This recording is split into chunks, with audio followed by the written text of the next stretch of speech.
G'day kids, Briggsy here on the coffee run today. I have Belinda Stewart. Hello Belinda, how are you? I'm well, thanks Briggsy. How about yourself? I'm fantastic. Okay. Firstly, can you tell me a little bit about your umpiring, what you do, why I've got you out here today? So 2017 was my 4th season of goal umpiring, and I believe you're asking me today about my sort of career in umpiring because Yep. I'm a female in umpiring. Correct.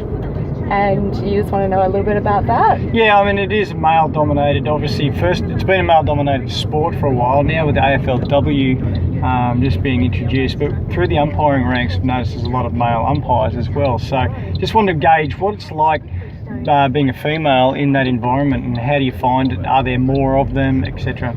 Okay, so in my first season I would definitely say that you can acknowledge that ratio of male to female, and it can be a little bit intimidating.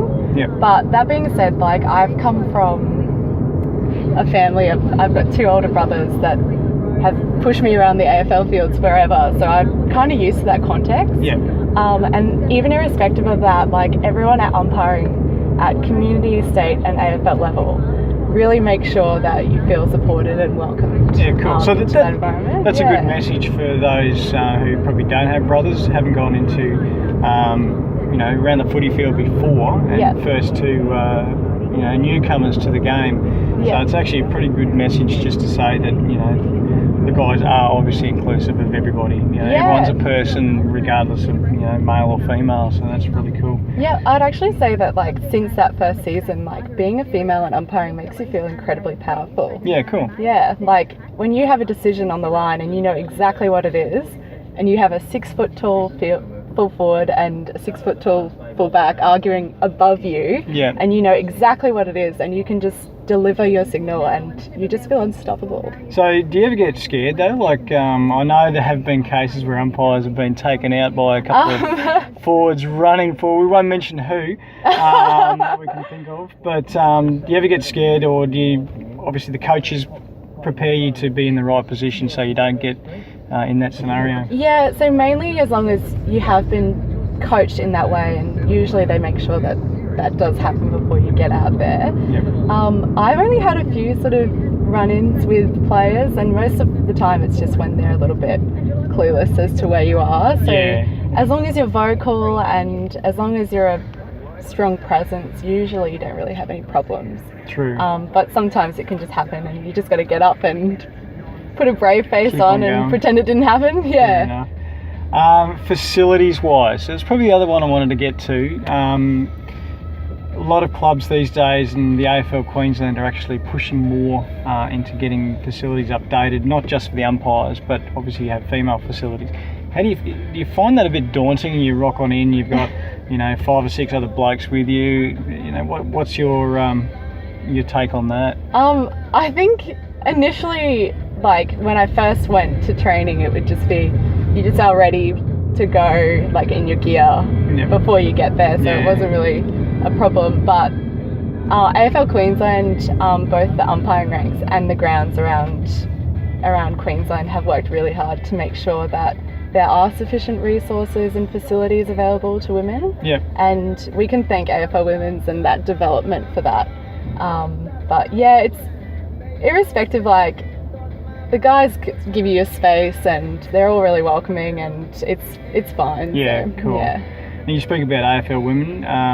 You did a couple of games this year. How many games did you actually do? So I did 1 practice match, and then Jane, Jess and I as goal umpires were involved in the 3 games that were in Queensland. Oh, awesome. So two games we actually officiated and 1 we were benching for. Yep.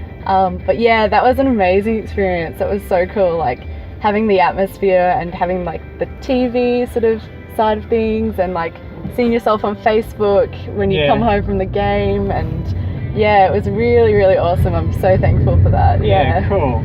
And aspirations, do you want to get to the top level? Do you want to be, Chelsea Roffey, Rose O'Day? I think generally speaking I'd love to.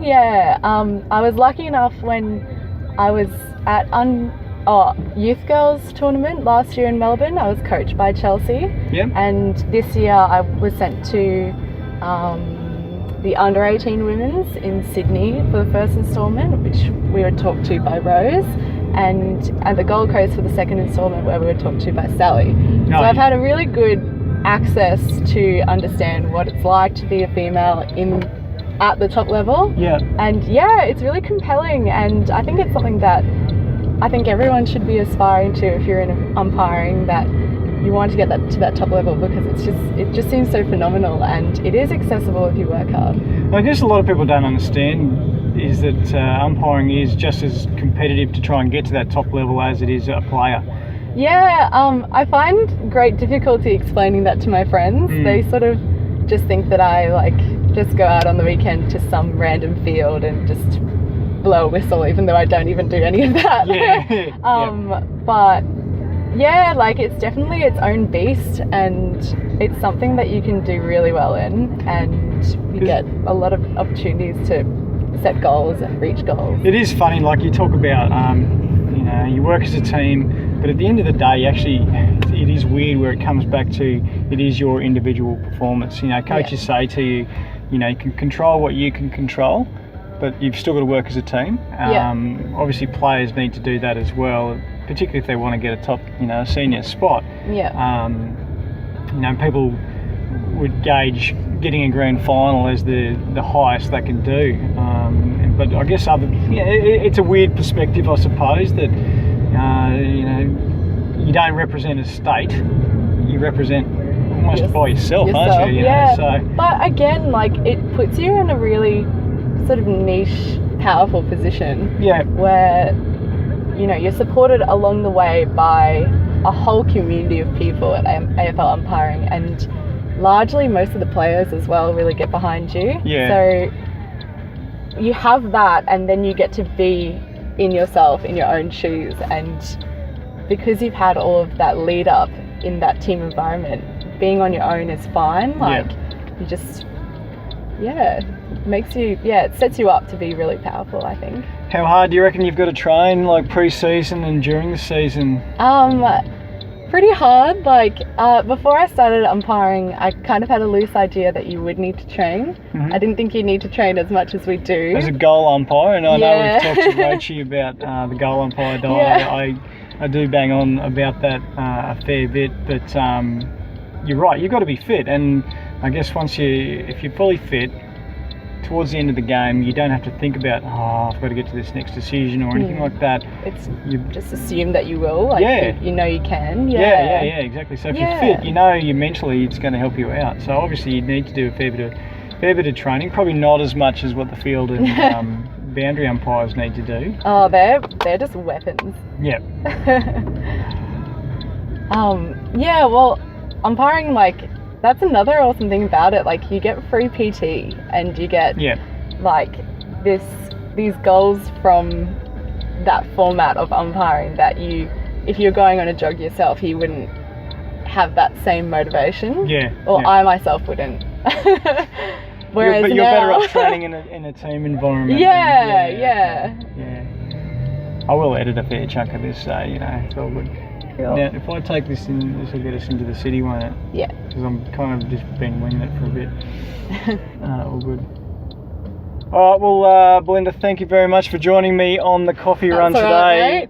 Right, Great to get a bit of insights on your AFL career so far. Thanks, mate. Thanks for having me. No worries.